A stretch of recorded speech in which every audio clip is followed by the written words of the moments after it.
ومولانا محمدا عبده ورسوله. أما بعد فأعوذ بالله من الشيطان الرجيم. بسم الله الرحمن الرحيم. فاذكروني أذكركم واشكروا لي ولا تكفرون. وقال رسول الله صلى الله عليه وسلم: القبر من روضة من رياض الجنة، والحفرة حفرة من النار، أو كما قال عليه الصلاة والسلام: أمن تذكر جيران بذي سلم مزجت دمعا جرى من مقلة بدمه، أم هبت الريح من تلقاء كاذمة، أو مز البرق في الظلماء من إدمه. فما لعينيك إن قلت اكففاها متى، وما لقلبك إن قلت استفق يهمي. هو الحبيب الذي ترجى شفاعته لكل هول من الأهوال مقتحم. محمد سيد الكونين والثقلين والفريقين من عرب ومن عجم. إن الله وملائكته يصلون على النبي يا أيها الذين آمنوا صلوا عليه وسلموا تسليما. درود شريف اللهم صل على سيدنا محمد وعلى آل سيدنا محمد وسلم. اللهم صل على محمد وسلم تسليما. زما خوږو مشرانو، عزتمندو مسلمانانو، الله پاکم سره زما په خوږ ایمان باندې خوشاله کوي. ما چې ستاسو مخکې کوم د قرآن مجید یو څو ټکي مبارک وویل او د رسول الله مبارک یو حدیث مې وویلې. الله تعالی دې به موږ تاسو ته اول د پوهې او بیا د عمل کولو توفیق را نصیب کړي. دنیا کې موږ تاسو زندگی تیرو، چې کله په دنیا کې زموږ او تاسو دا زندگی پوره شي، دا هغې نه پس بیا یو بل زندگی راتلونکې ده چې هغې ته ویل کېږي د قبر زندگی. د قبر زندگی، د برزخ زندگی، دا ډېره سخته زندگی ده. حضور پاک صلی الله علیه وسلم فرمایلی وی قبر یا د جنت د باغچو نه یو باغچه ده، او یا د جهنم د کندو نه څه دی یو غټه کنده ده. او دا قبر د انسان د پاره ړومبي منزل دی. که د چا د پاره قبر ښه شلو، رستو د آخرت زندگی به هم ښه شي. او که د چا د پاره قبر خراب ثابت شلو، نو د آخرت زندگی به هم سره دا خرابوي. یو بل روایت کې راځي حضرت عثمان غنی رضی الله تعالی عنہ با چې کله قبرستان ته لاړو، مقبرې ته به لاړو، نو د الله د ير نه به ډېر زیات وژړل، او دومره به ژړل چې د سترګو نه به دومره اوښکې لاړلې چې ږیره مبارکه به لمده شوله د اوښکو د لاسه. یو ځل ورته چا ویل وی ته د جنت په ذکر سره دومره نه جاړې، د جهنم د ير نه دومره نه جاړې، او چې کله مقبرې ته راشي د قبر د وجې نه ته دومره جاړې چې دا ولې؟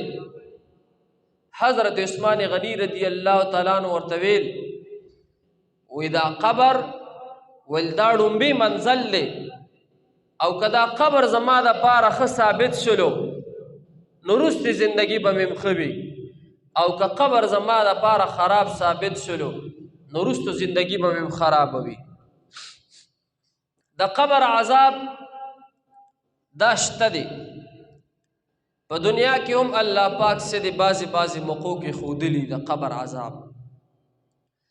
بعضې خلک د قبر د زندګۍ نه څه د انکار کوي، د قبر د زندګۍ نه به انکار نه کوي، ځکه چې حضور پاک صلی الله علیه وسلم حدیث دی وی چې کله مؤمن مسلمان بنده قبر کې کېښودلی شي ویل د ده دپاره څه د فرشتې راشي او فرشتې ترې تپوس کوي وایه وي ستا رب څوک دی، ستا دین څه دی او ته د محمد رسول الله په باره کې ته څه وې؟ نو دی وتی زما رب الله دی، دین میں اسلام دی او محمد رسول الله دا زمونږ پیغمبر دی. نو د قبر زندگی دا شته دی، د برزخ زندگی دا شته دی. او بل روایت کې راځي چې یو فاسق فاجر چې کله قبر کې کېښودلی شي د غضب فرشتې ورته راشي تپوس دې کوي وایا رب دې څوک دی؟ نو دی وتی لا ادري ما ته هېڅ پته نشته. وایا دین دې څه دی؟ دی وتی ما ته هېڅ پته نشته. نو هغې سره هغه د اوسپنې غټ ګړزونه یي دې سر لی ورله راولي، عذاب پې شروع شي. نو قبر د قبر عذاب شته دی.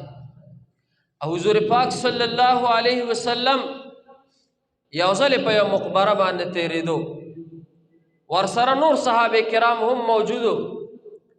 پیغمبر علیه السلام په خپله سورلی ناستې په اوښه باندې یکدم د حضور پاک سورلی ودرېدله. صحابو حضور پاک ته ویل حضرت ستاسو سورلی ودرېدله څه وجه ده؟ مخکې سفر نه کوي ولې؟ نبی کریم صلی الله علیه وسلم ورته ویل زما دا اوښه زما دا سورلی ویل دا د قبر د عذاب د وجې نه ویرېده. صحابو تپوس وکړه د الله محبوب پیغمبره د قبر عذاب چاته دی؟ حضور پاک وتی دا مخامخ دا دو قبرونه دي، دی دواړو ته د قبر عذاب دی. صحابه تپوس کې د الله محبوب پیغمبره دی ته د قبر عذاب د څه د وجې نه دی؟ حضور پاک ورته ویل د یو ته د قبر عذاب د چغلي خورۍ د وجې نه دی چې د یو خبرې به بل ته وړلې، د بل خبرې به بل ته راوړلې، د شیطانت خبرې به وړلې راوړلې، دته د چغلي خورۍ د وجې نه عذاب دی. او د بل ته د عذاب د دې د وجې نه دی چې ده به کله او د سماتې وکړو تش بول به وکړل نو بیا به استبرا نه کوله، ځان به نه پاکولو او به درېدلو د تشو متیازو څاڅکي به ترې روانو، د هغې د وجې نه څه ده ته عذاب دی. بیا حضور پاک صحابو ته یو صحابي ته وي ورشه یو شنه لښته راوړه، لښتې یې راوړلې یو په یو قبر کې داسې ور وټومبله، بلې په بل قبر کې و چې تر څو پورې دا شین بوټی په دې قبر موجود وي په دې باندې به عذاب دی. نو د قبر زندگی د قبر عذاب شته. کافران خدا وی چې انسان مړ شي او دا قبر کې کېښودلی شي وي بس وي د درس ختم، دا چېرته ختمیږي؟ د باندې لویه زندگی شروع شوله، یو لوی سفر پې د آخرت شروع شولو. نو د قبر عذاب دا د یو څو وجو نه راځي. هغه وجې درته نن بیانوم، خدای دې موږ تاسو د هغه وجو نه بچو ساتي. یو په هغې کې شرک کول دي د الله سره. د الله سره د شرک وکړلو نو د دې شرک د وجې نه څه دی لکه د قبر عذاب به در باندې خدای دې انتې بچو ساتي. دویمه وجه چې پردې حق در باندې پروت وي او ادا کې نه د قبر عذاب به در باندې. پردې حق یو صحابي حضور پاک له راغی وی د الله محبوب پیغمبره وی چې زه جهاد له لاړ شم، جهاد له خپل مال ولګوم او خپل ځان شهید کما زه به جنت ته لاړ شم. نبی کریم صلی الله علیه وسلم وته آو جنت ته به ځې خو که په تا باندې قرض پاتې وي بیا به جنت ته نشې تللی. خبره پېښ وي. حضور پاک ورته وی چې الله به تا ته هره ګناه معاف کي الا الدین، قرض درته الله نه معاف کوي، قرض درته الله نه معاف کوي، پردي حق درته الله نه معاف کوي چې پتا باندې د چا حق دی، ضرور حق در سره دی نه ورکې، د مور حق در باندې دی د مور حق نه ورکې، د ښځې حق نه ورکې، د خور حصه در سره ده د خور حصه نه ورکې، د یتیمانو حق در سره دی د یتیمانو حق نه ورکې، ظالم حکمران د خپلو ماتحتو ته پوره حق نه ورکوي، هر هغه مشر چې خپل کشر ته پوره حق نه ورکوي، د دې د وجې نه به دته څه دی د قبر عذاب وي. یو واقع درته ویم،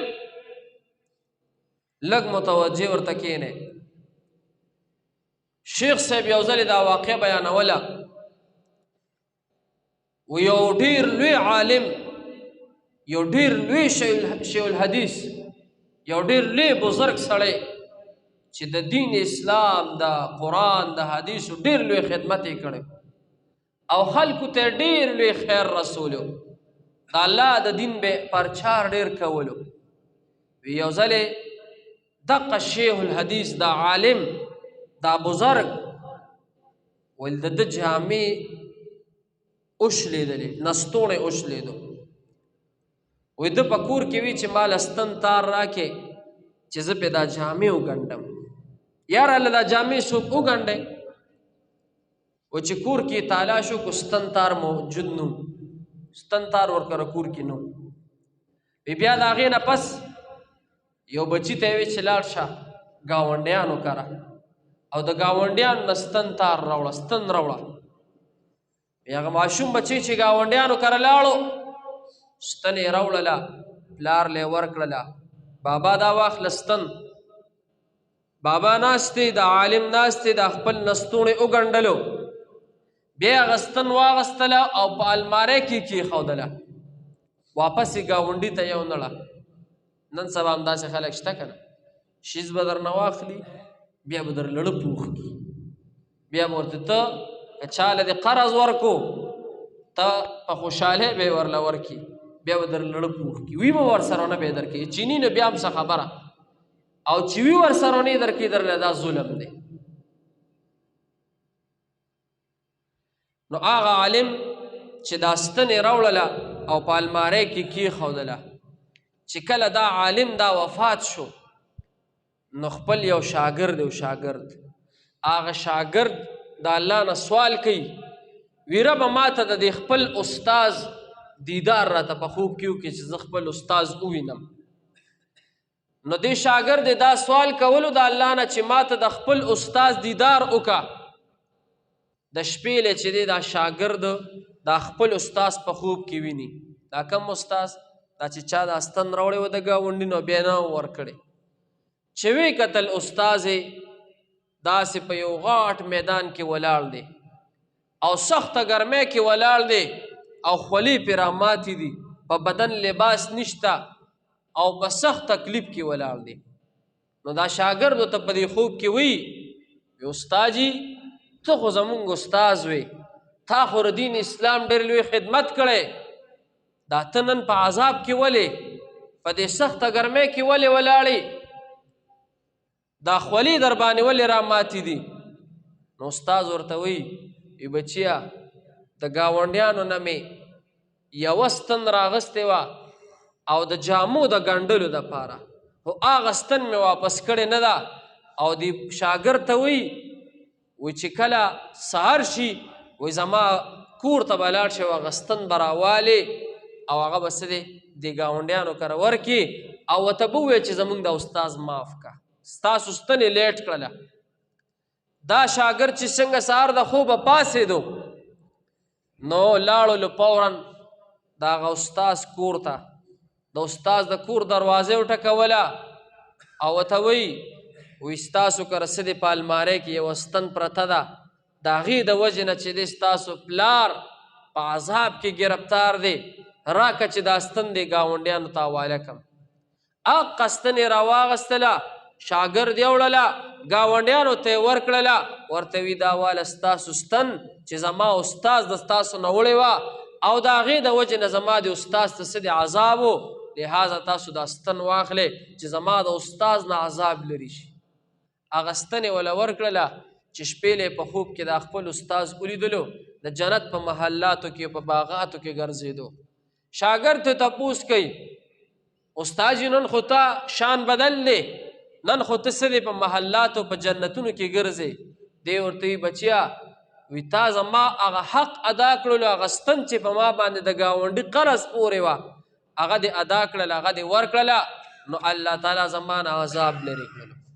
په خبره باندې پیش وې لکه نو پردې حق دې شي کې زه چغه ډېره وم او مزې نشته. ما ته پته لري کسان دې خوب وروستی دی، د سپیکر خراب دی که نه یا دوا کوي چې اول جماعت بل ډېر راغلو 16,000 روپۍ هغې له هم جړه جړه جړه دعاګانو باندې مړه ستړی شو. خبرې د وخت کې دی نو بیا پکې یو پی ایس خراب شو، یو بیټري او یو پی ایس، نو په 35,000 خو بیټري واغسته او په 18,000 یو پی ایس واغسته. نو به خدای دې قبول کړي، الله شکر ټول برابر کړل. هم اوس دا سپیکر خراب شو، به د الله امتحانات دي که نه، خدای به کوي انشاءالله، او الله به موږ تاسو ټانګوي که نه، دغه ټانګېدل دي. ښه جي نو خبره دا وه چې پردې حق چې په چا باندې پورې وي که نه د قبر عذاب کې به ګرفتار وي. دا یاد ساته. یو صحابي حضور پاک له راغی وی د الله محبوب پیغمبره وی زما غزا لزم جهاد لزم دا خپل مالم لګوم او خپل ځانم شهید کوم، الله به مې معاف کي که به مې معاف نه کي، الله به مې ګناهونه معاف کي که نه.